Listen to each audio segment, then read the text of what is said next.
Perfect.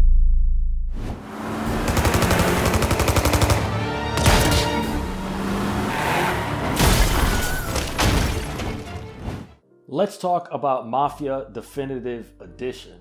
Now, the original Mafia was released in 2002 on PC and was later ported to PlayStation 2 and the original Xbox. It was the closest you could get to a Godfather game before the Godfather game. It was considered a more realistic, gritty, and cinematic take on the formula popularized by 2001's Grand Theft Auto 3. Mafia took its cues from the film masterpieces of its time, and it made for an authentic take on the open world genre. Now, earlier this year, 2K decided to re-release Mafia 2 and 3 with minor improvements, but saved the best for first by rebuilding Mafia from the ground up. The foundation of the original remains, but Hangar 13 went to great lengths to ensure a top-notch experience for new and returning players. Now, the story at its core remains the same. You play as cab driver Tommy Angelo in the 1930s American city Lost Heaven, which was based on Chicago during the same time period.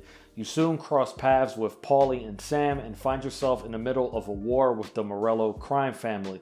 You eventually become a soldier for Don Salieri and work your way up the family's ranks. Now, Hangar 13 goes above and beyond a typical remaster and sought to reimagine what this game would look like if it was released in the year 2020, so the game isn't just a reskin of the original. Along with 4K HDR visuals, everything from characters to the city and period-accurate vehicles were rebuilt from the ground up. The game also has an entirely new lighting system to go along with the engine used to run Mafia 3. Cutscenes were completely redone, utilizing motion capture along with an updated script performed by all new voice actors. They also created a brand new soundtrack for the game, along with re-recording the original theme song, which is a fact made even more astounding when you realize that they had to do it during the pandemic and the orchestra couldn't all perform in the same room. Certain parts of the city were also redesigned to make them easier to navigate, and some missions were changed to add additional set pieces and content. The game is most impressive at night, walking around and seeing neon storefronts reflect off puddles on the ground. While the game is far from the best looking of this generation, the cars and character models, especially during cutscenes, really stand out. It's too bad that some of the cutscenes had a weird issue that brought me out of the scene, such as flickering textures. The characters and sets look great, but things like that can really break the experience. Now, while the city is more populated and feels much more dense in the original, exploring it isn't as interesting as I wish it was. It serves as more of a setting for the story than an actual city to explore. For example, you'll drive past dozens of trams as you're playing the game, but you can't actually board them. Lost Heaven exists to contain the story you experience, but it isn't really a character in and of itself that is part of your interactions. You can't enter any shops or storefronts in the game outside of the few locations used in the story. It would have been cool to at least have barbershops and clothing stores available to customize Tommy's look. The story and characters were what I remember most from the original. While it felt great to revisit some of the more explosive original missions now that the developers have the technology to fully realize that cinematic vision, I personally found it hard to connect with any of the characters. Some of the new voice actors, especially Paulie and Tommy, sound like they're imitating what a gangster should sound like. Just doesn't feel as nuanced and natural as the original Mafia. Though you spend the bulk of the game with Paulie and Sam, they're not really explored much, and it also doesn't help that the story goes through several time jumps. Also, Tommy Angelo looks and sounds like your typical Italian mobster. I mean, look at this guy. It's kind of hard to believe he's just a cabbie one minute and the next was ready to enter a life of crime. I wish the developers used this remake to flesh out his character a bit more and also find a more believable way to ease him into the Salieri family. You essentially sit down with Don Salieri once, he asks you to break a few car windows and then immediately brings you into the family while preaching how important loyalty is. It seems kind of quick to trust a cabbie off the street like that with your criminal organization. This game is a very linear, story-driven experience. This isn't like GTA where you can juggle multiple missions or drive to markers to start them. Mission variety is pretty good, even though some of the story beats and missions seem to be ripped straight out of The Godfather or the Mafia's greatest hits. such as planting bombs or working your route collecting protection payments. Overall, I did enjoy the story. It really felt like playing through a classic 1930s gangster film. Now, the script and dialogue were definitely an improvement, but they didn't do much to mess with the original, which is a great thing. This game had an amazing ending, and they didn't change it, they just improved it. Close combat in the game is pretty shallow, as you'll just be pressing Y to get in a good dodge and then mashing B until your opponent is down for good. I didn't love the gun combat in the game, but it was serviceable enough.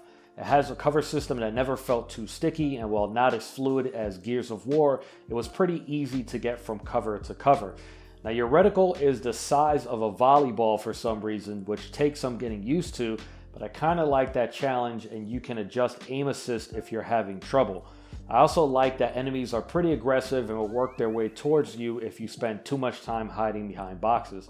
The weapon sounds are the unsung heroes of these firefights though. It really sells the feeling of wielding a classic Tommy gun. Now, most of the game will be spent driving, which I wish felt a little more fun. On one hand, I enjoy the simulation feel of driving a car from the 30s, such as the weight and each car's handling feeling unique from one another. On the other hand, some vehicles felt like turning a ship, while others seemed to turn on a dime. As long as you're utilizing your brakes, it wasn't too bad, and while overall the cars feel faster than their real-life variants, I wish the game made concessions to make driving a bit more fun and arcade-like. Motorcycles were added to the game, which is a series first, but handling them, especially at top speeds, wasn't fun at all. Now, the game has a garage that stores cars that you've entered, and while you can customize them a bit, such as removing the roof, the game won't let you choose an exact interior and exterior color, so you just have to roll the dice until you land on a color you want, which just didn't really make any sense to me.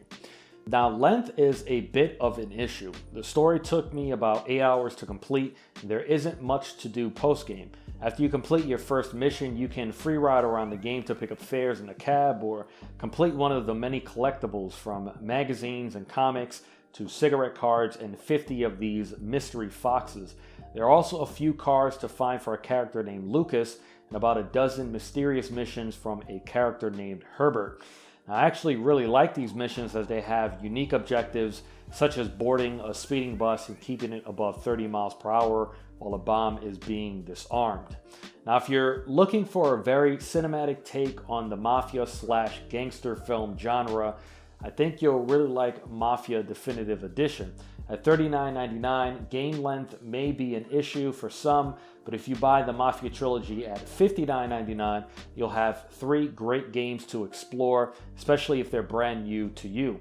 Part 2 is my personal favorite, but Mafia definitely set the scene for this franchise, and I hope 2K considers more sequels for the future.